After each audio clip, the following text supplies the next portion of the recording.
Hello everyone, स्वागत है आपका आपके अपने YouTube channel new education wire पर। आज की क्लास में हम लोग चैप्टर नंबर 6 को कंप्लीट करेंगे। अभी तक हमने 1 से लेकर 5 तक के चैप्टर को कंप्लीट किया, लाइन बाय लाइन एनसीईआरटी को रीड किया और उसको समझा। ठीक है, लेकिन सबसे पहले हम क्या करते हैं, जो भी हमने कल की क्लास में पढ़ा था पंचायती राज चैप्टर 5, उसका कुछ रिवीजन करते हैं। हमने क्या देखा था, हमने ग्राम सभा को देखा था, ग्राम सभा क्या होती है और कैसे कार्य होता है, इन सबको हमने पढ़ा था। फिर हमने ग्राम पंचायत देखा था, सचिव को देखा था ना। फिर ग्राम पंचायत के कार्य क्या क्या हैं, जैसे सड़कों, नालियों, स्कूल, भवनों, पानी के स्रोतों, सार्वजनिक उपयोग के भवनों का निर्माण करना, रख रखाव करवाना ना, और स्थानीय कर लगाना, इकट्ठा करना। और फिर हमने ग्राम पंचायत के आमदनी के कुछ स्रोत देखे थे। समिति, जैसे निर्माण समिति के बारे में हमने पढ़ा था। फिर हमने जिला पंचायत को समझा था। तो आज की क्लास में हम कंप्लीट करेंगे गांव का प्रशासन, जो कि हमारा चैप्टर नंबर 6 है। और आप लोग भी अपना रिवीजन करते रहिए, नोट्स बनाइए, ठीक है। लेकिन सबसे पहले भी हम देखेंगे भारतीय संविधान उद्देशिका। भारत का संविधान उद्देशिका।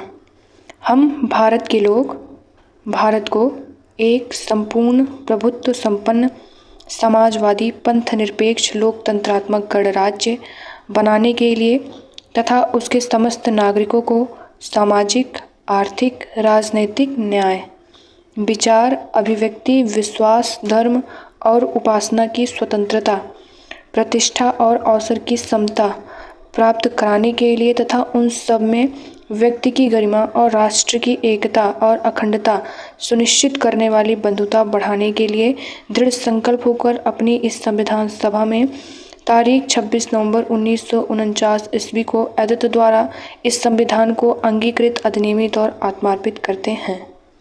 हमने अभी तक चैप्टर कौन कौन से चैप्टर कंप्लीट कर लिए हैं? हमने फर्स्ट, सेकंड, थर्ड, फोर्थ को कंप्लीट कर लिया और कल की क्लास में हमने चैप्टर 5 को कंप्लीट किया था। आज हम देखेंगे चैप्टर नंबर 6, गांव का प्रशासन, ठीक है। लेकिन अभी हम देखते हैं नागरिकों के मूल कर्तव्य। भारत का संविधान भाग 4 का आर्टिकल 51 का संविधान का पालन करें और उसके आदर्शों, संस्थाओं, राष्ट्रध्वज और राष्ट्रगान का आदर करें। स्वतंत्रता के लिए हमारे राष्ट्रीय आंदोलन को प्रेरित करने वाले उच्च आदर्शों को हृदय में संजोए रखें और उनका पालन करें। भारत की संप्रभुता, एकता और अखंडता की रक्षा करें और उसे अक्षुण्ण बनाए रखें। देश की रक्षा करें और आह्वान किए जाने पर राष्ट्र की सेवा करें। भारत के सभी लोगों में समरसता और समान भ्रातृत्व की भावना का निर्माण करें, जो धर्म, भाषा और प्रदेश या वर्ग पर आधारित सभी भेदभावों से परे हो। ऐसी प्रथाओं का त्याग करें जो महिलाओं के सम्मान के विरुद्ध हो। हमारी सामाजिक संस्कृति की गौरवशाली परंपरा का महत्व समझें और उसका परिरक्षण करें। प्राकृतिक पर्यावरण की, जिसके अंतर्गत वन, झील, नदी और वन्य जीव है, रक्षा करें और उसका संवर्धन करें तथा प्राणी मात्र के प्रति दया भाव रखें। वैज्ञानिक दृष्टिकोण, मानववाद और ज्ञानार्जन तथा सुधार की भावना का विकास करें।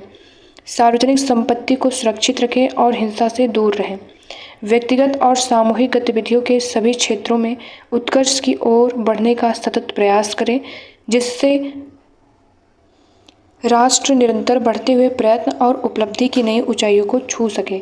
और यदि माता पिता या संरक्षक हैं, 6 वर्ष से 14 वर्ष तक की आयु वाले अपने यथास्थिति पालक या प्रतिपालक को शिक्षा के अवसर जरूर प्रदान करें, ठीक है।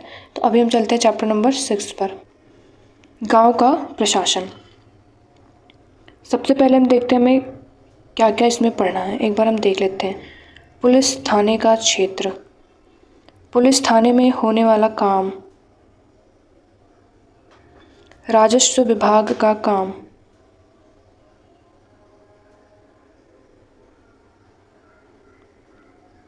हिंदू अधिनियम धारा 2005,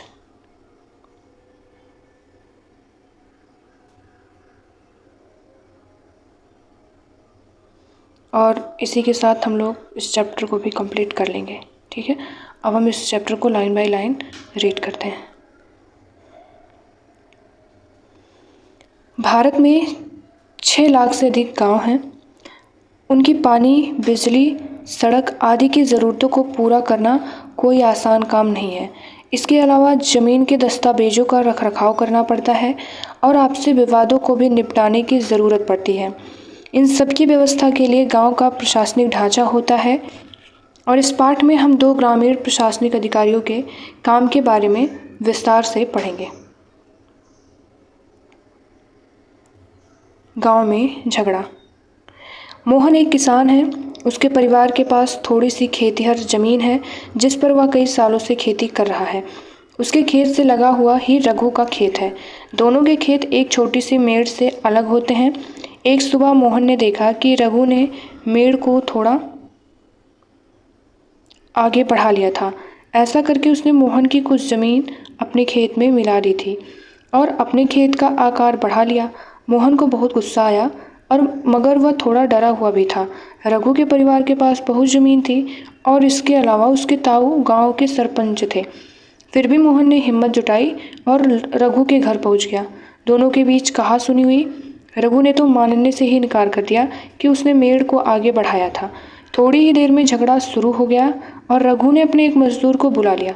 दोनों मिलकर मोहन पर चिल्ला रहे थे। फिर उन्होंने मोहन को मारना शुरू कर दिया। हो हल्ला सुनकर पड़ोसी बाहर आ गए। उन्होंने देखा कि मोहन की पिटाई हो रही है। बीच बचाव करके उन्होंने मोहन को बचाया। मोहन को सिर पर और हाथ में बहुत चोट आई। एक पड़ोसी ने उसकी मरहम पट्टी की। मोहन के एक दोस्त ने, जो गांव के डाकघर में काम करता था, सुझाव दिया कि उन्हें स्थानीय पुलिस थाने जाकर रपट लिखवानी चाहिए, जबकि कुछ लोग इसके खिलाफ थे। उनको लग रहा था कि बहुत सारा पैसा बर्बाद हो जाएगा और नतीजा कुछ नहीं निकलेगा। कुछ लोगों ने कहा कि रघु के परिवार वाले तो पहले ही पुलिस थाने पहुंच चुके होंगे। काफ़ी विचार विमर्श के बाद अंततः यह तय हुआ कि जिन पड़ोसियों की आंखों के सामने यह घटना हुई थी, मोहन उनको लेकर पुलिस थाने जाएगा। ठीक है, आगे दिया जा रहा पुलिस थाने का क्षेत्र।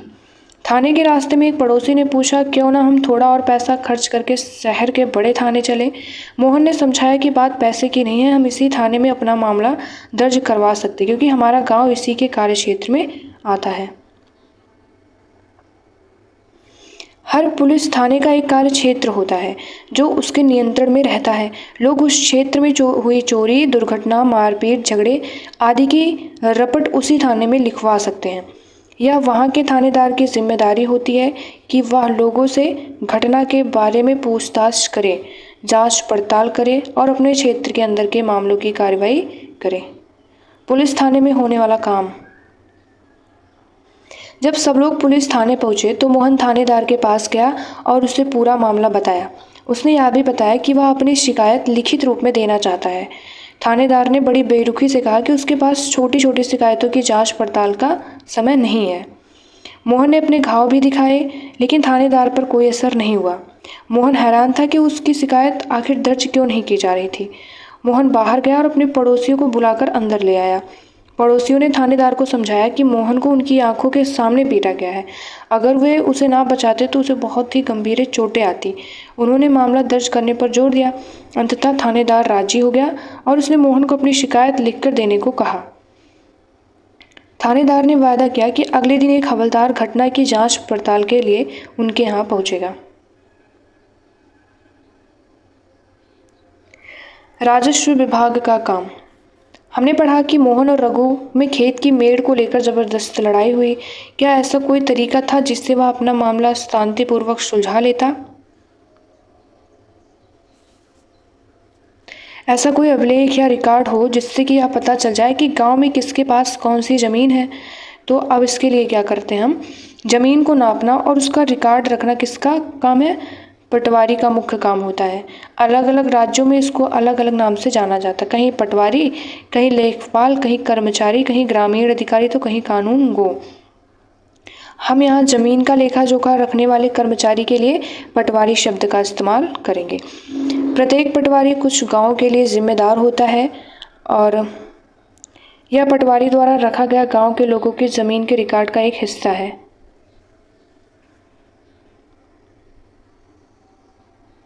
ये जो दिखाया गया रजिस्टर।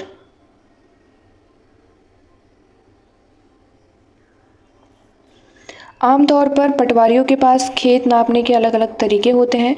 कई जगहों पर वह एक लंबी लोहे की जंजीर का इस्तेमाल करते हैं। इसे क्या कहते हैं? जरीब।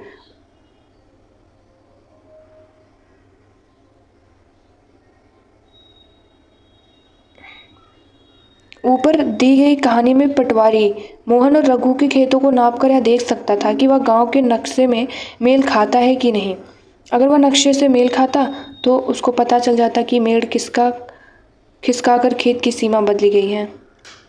पटवारी किसानों से भूमि कर भी इकट्ठा करता है और सरकार को अपने क्षेत्र में उगने वाली फसलों के बारे में जानकारी देता है। यह काम वो अपने रिकॉर्डों के आधार पर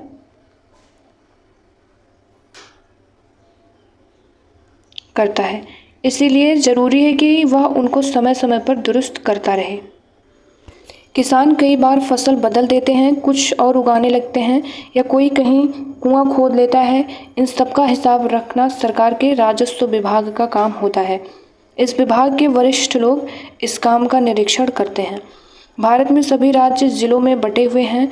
जमीन में से जुड़े मामलों की व्यवस्था के लिए इन जिलों को और भी छोटे खंडों में बांट दिया जाता है। जिले के उपखंडों को कई नामों से जाना जाता है, जैसे तहसील, तालुका आदि। सबसे ऊपर जिलाधिकारी होता है और उसके नीचे तहसीलदार होते हैं। उन्हें विभिन्न मामलों को निपटाना होता है। वे पटवारी के काम का निरीक्षण करते हैं और यह सुनिश्चित करते हैं कि रिकॉर्ड सही ढंग से रखे जाएं और राजस्व इकट्ठा होता रहे। वे यह भी देखते हैं कि किसानों को अपने रिकॉर्ड की नकल आसानी से मिल जाए। वे विद्यार्थियों को ज़रूरत पड़ने पर जाति प्रमाण पत्र आदि भी जारी करते हैं। तहसीलदार के दफ्तर में ज़मीन से जुड़े विवाद के मामले सुने जाते हैं। ठीक है, तो इसके बाद है एक नया कानून, हिंदू अधिनियम धारा 2005। जब हम उन किसानों के बारे में सोचते हैं जिनके पास ज़मीन है, तो आमतौर पर हमारे ध्यान में पुरुष होते हैं। महिलाओं की हैसियत खेतों के काम में एक मददगार भर की मानी जाती है। उनके बारे में ज़मीन के मालिक के रूप में कभी नहीं सोचा जाता। अभी तक कई राज्यों में हिंदू औरतों को परिवार की ज़मीन में हिस्सा नहीं मिलता था। पिता की मृत्यु के बाद ज़मीन बेटों में बांट दी जाती थी। हाल ही में यह कानून बदला गया। नए कानून के मुताबिक बेटों बेटियों और उनकी मां को ज़मीन में बराबर हिस्सा मिलता है। यह कानून सभी राज्यों और केंद्र शासित प्रदेशों में भी लागू होगा। इस कानून से बड़ी संख्या में औरतों को फ़ायदा होगा। उदाहरण के लिए सुधा एक खेतिहर परिवार की सबसे बड़ी बेटी है। वह शादीशुदा है और पास के गांव में रहती है। अपने पिता की मृत्यु के बाद सुधा अक्सर खेती के काम में मां का हाथ बटाने आती है। उसकी मां ने पटवारी से कहा कि ज़मीन पर अब बेटे के साथ साथ उसका और दोनों बेटियों का नाम भी रिकॉर्ड में आ जाए। सुधा की मां बड़े आत्मविश्वास के साथ छोटे बेटे और बेटी की मदद से खेती का काम संभालती है। सुधा भी इसी निश्चिंतता में जी रही है कि ज़रूरत पड़ने पर वह अपने हिस्से की ज़मीन से काम चला सकती है। हमने अभी तक क्या क्या पढ़ा? हमने कहानी के माध्यम से चीज़ों को समझा। ठीक है, हमने पुलिस की भूमिका का परीक्षण किया और दूसरे में पटवारी की भूमिका का। हमने पुलिस में क्या देखा कि पुलिस कानून और व्यवस्था बनाए रखने के लिए शासकीय संगठन होता है और हर पुलिस थाने का एक कार्यक्षेत्र होता है जो उसके नियंत्रण में रहता है। पुलिस थाने का एक थानेदार होता है। ठीक है, और कानून व्यवस्था को बनाए रखने का कार्य पुलिस के द्वारा किया जाता है। साथ ही शांति बनाए रखने का कार्य भी एक पुलिस के द्वारा किया जाता है। फिर पटवारी की भूमिका में हमने क्या देखा? राजस्व विभाग का अधिकारी होता है। इसका कार्य ज़मीन को नापना और उसका रिकॉर्ड रखना होता है और विभिन्न नामों से भी इनको जाना जाता है, जैसे लेखपाल, कर्मचारी, ग्रामीण अधिकारी। और हमने यह भी देखा कि लोग कैसे इन सुविधाओं का इस्तेमाल करते हैं और उन्हें किस तरह की समस्याएं आती हैं। इन सेवाओं का उपयोग कानूनों के अनुसार होना चाहिए। फिर तहसीलदार या पुलिस अधीक्षक पटवारी के काम का निरीक्षण करते हैं। कौन? तहसीलदार, और सुनिश्चित करते हैं कि रिकॉर्ड सही ढंग से रखे जाएं और राजस्व इकट्ठा होता रहे। और जाति प्रमाण पत्र जो है ये तहसीलदार के द्वारा जारी किया जाता है और ज़मीन से जुड़े विवादों के मामले सुनाए जाते हैं तहसीलदार के दफ्तर में। और साथ ही सुनिश्चित किया जाता है कि किसानों को अपने रिकॉर्ड की नकल मिले। फिर हमने देखा था हिंदू अधिनियम धारा 2005। अब इस कानून के मुताबिक क्या हुआ कि परिवारों में बेटों बेटी और उनकी माँ को ज़मीन में बराबर हिस्सा मिलता है। ठीक है, तो इसी के साथ हमने चैप्टर नंबर 6 को कंप्लीट किया। मिलते हैं नेक्स्ट वीडियो में नए चैप्टर के साथ। Thank you. जय हिंद।